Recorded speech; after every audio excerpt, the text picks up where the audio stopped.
design 200 level in my university. I was failing at school. I was having bad grades, and I'd been drawing for a while since primary school and secondary school. So I just felt, oh, this would be like the next step forward. My name is Okewadini Mohammed. I'm a graphic designer. I discovered Photoshop roughly 100 level ending, and I was really failing. But for some reason, I found Photoshop graphic design very. It felt like an escape for me. Like it was a place where I could just go to when I was having bad grades and I could do stuff. The idea of just opening a blank white space and just making stuff on it, that was cool to me. For me, graphic design is just creating images and sending a message. I think graphic design is trying to communicate to the average person, trying to send a message. Like if you're going to have an ad, if you're trying to sell a product, you're going to need graphic design to communicate that product. And graphic design is mostly how it works as opposed to how it looks, because most people think it's just how it looks, but it has to work, and it has to look well, and it has to form and function. How I infuse graphic design with photography, the elements I need for my graphic designs, I usually just take pictures in the studio and infuse them.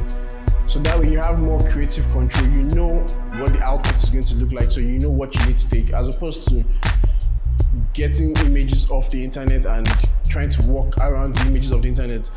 It's better when you have an idea of what it should look like and you take the picture to suit what your idea looks like at the end. Lagos has taught me to be brave, to be smart, because if you're not smart, you can't live in Lagos.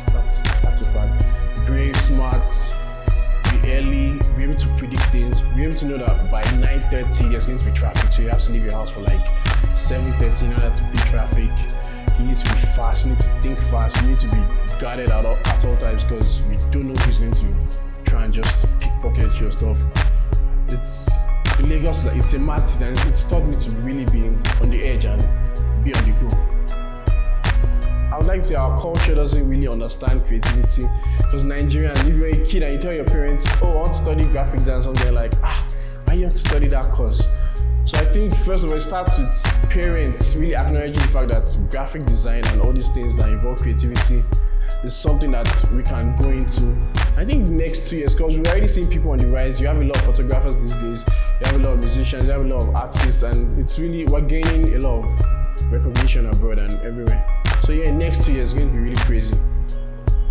It's very challenging being a creative in Lagos because of 3 major things: electricity, frustration, like no transportation and all that, and well, for me, my own space, you don't know when the light is going to go off, and you have to churn out projects very fast. You can have like 5 clients on you, and you don't want to know whether there's no light, whether there's light or not. So you need to be fast and know, okay, they can cut off the power supply anytime soon.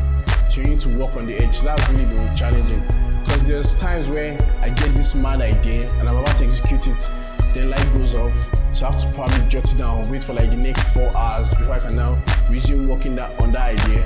And by the time it's time to like start working, I forget the idea, and everything's just, it all goes to waste. Lagos as a city has affected me I think it has frustrated me to be creative. The frustrations have pushed me, and in a way, the surroundings too. There's a lot of dope places in Lagos that people don't really know about because they're spreading the wrong message in media. But there are a lot of dope places that you can just go to and like observe and get inspired, especially Badagry, places like that where you see artifacts, sculptures, different places. So pretty much, I think people who want to be creative in Lagos need to ignore people's opinions. People just want to always tell you what to do. They don't tell you how, they just tell you, oh, don't do this because nobody's doing this, don't do that. You need to just have your own voice, and for like maybe 8 months, just practice and just ignore almost everybody. You should listen to some people, but obviously not everybody. People you trust, people you know that have good opinions. And don't go to social media asking for advice on creativity, because you're either going to get trolled or people are just going to tell you rubbish. Like, it's just ignore people and do what you have to do. Don't let people know. Just maybe after like 4 months, bring something out and people will be shocked, because that's where the magic comes from. You can't create magic by showing everybody. You You have to do what people tell you you can't do, then bring it out.